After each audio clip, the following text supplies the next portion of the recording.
आचार्य परमेष्ठी ऐसे इस धरती पर आए जिन्होंने मूलाचार को आचार्य वट्टकेर की भावनाओं से भी ज्यादा गहराई से समझा और ऊंचा जिया।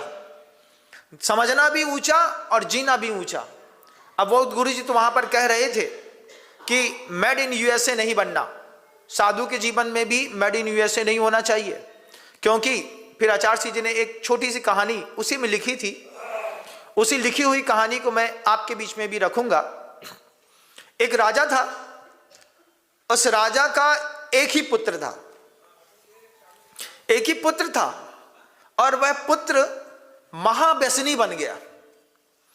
राजा को बड़ी चिंता हुई कि एक ही पुत्र है, ये हिंसा भी जबरदस्त करता है, झूठ भी बोलता है, चोरी भी है, कुशील भी है, परिग्रह भी बहुत रखता है, इसके साथ शिकार भी करता है, जुआ भी खेलता है, वैश्यागमन भी करता है, परिस्त्री गमन भी करता है, ये सब कर रहा है। राजा को बहुत चिंता थी। राजा चिंतातुर होकर के और अपने मंत्री से कहता है कि मंत्री, मेरे पुत्र को सुधारो, मेरे पुत्र को सुधारो।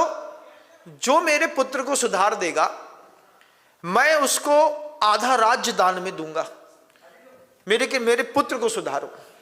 पिता को बहुत चिंता होती है पुत्र की। राजा चिंता करके बोलता है, मेरे पुत्र को सुधार दो, तुम सुधार दो, किसी साधु से, ओझा से, किसी पीर से, फकीर से, कोई भी सुधार दे, जो सुधारेगा उसको मैं आधा राज्य दान दूंगा। मंत्री ने, कोतवाल ने, साथ में रहने वाले जितने भी लोग थे, उन लोगों ने बहुत पुरुषार्थ किया। वो राजपुत्र किसी के सुधारने से नहीं सुधरा, किसी के भी सुधारने से नहीं सुधरा। लास्ट में उसके हाथ में एक पुस्तक आई, एक पुस्तक आई।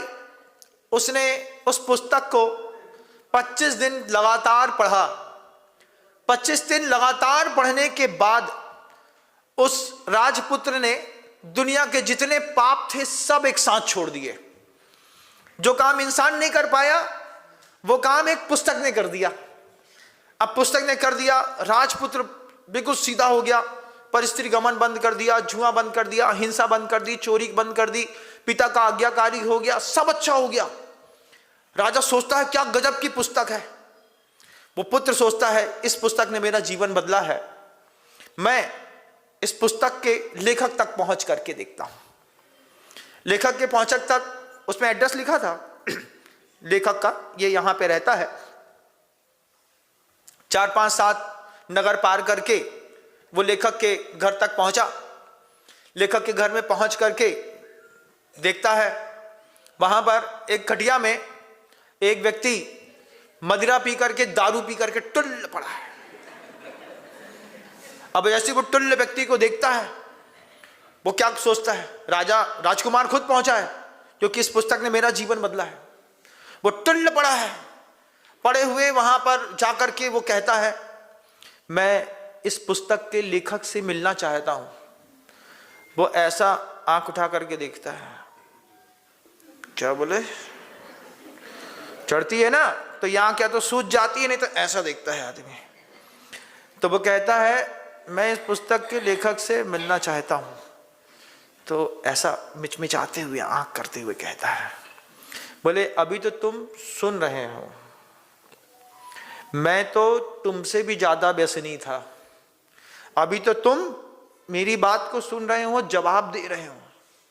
मैं ऐसा था कि जब पीता था तो गिरता था तो कोई उठा नहीं पाता था मुझे। तुम तो अभी इतना पी रहे हो कि अभी तुम्हारी जागृति है।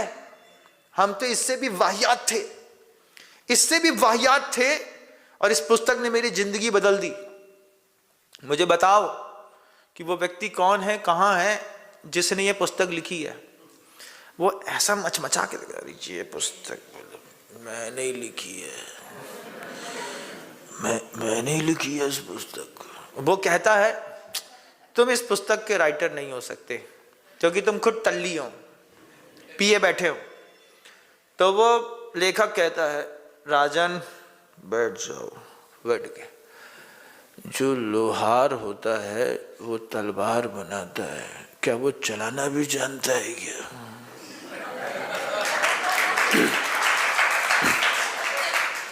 तुल्य अवस्था में वो क्या बोल रहा है कि जो लोहार तलवार बनाता है, क्या वो लोहार तलवार चलाना भी जानता है?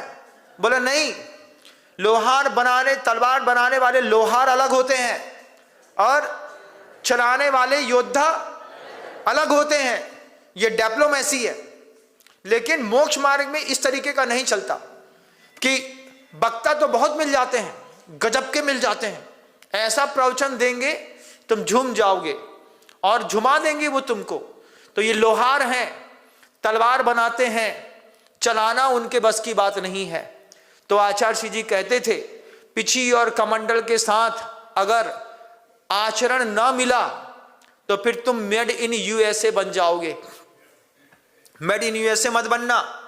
कथनी और करनी में एक जैसी भावना जिस संत के होगी, उसी संत के चरणों में जीवन समर्पण होगा।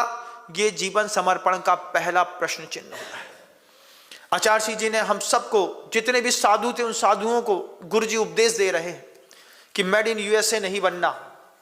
सबने सुन लिया, सारे साधु के दिमाग में ये बात चली गई। वो लोहार क्या कहता है उस राजा से? जो लोहार तलवार बनाता है वो लोहार तलवार चलाता नहीं, चलाते तो योद्धा है। वो राजा सोचता है, राजपुत्र सोचता है, गजब का आदमी है, इसके शब्दों से हमको तो वैराग्य हो गया और ये आदमी टल्ली होकर के वहीं की वहीं पड़ा है। कई बार पुस्तकें, कई बार इंसान ऐसा जीवन परिवर्तन करता है सामने वाले का कि सामने वाला बदल जाता है और वो मिथ्या दृष्टि का मिथ्या दृष्टि रह जाता है।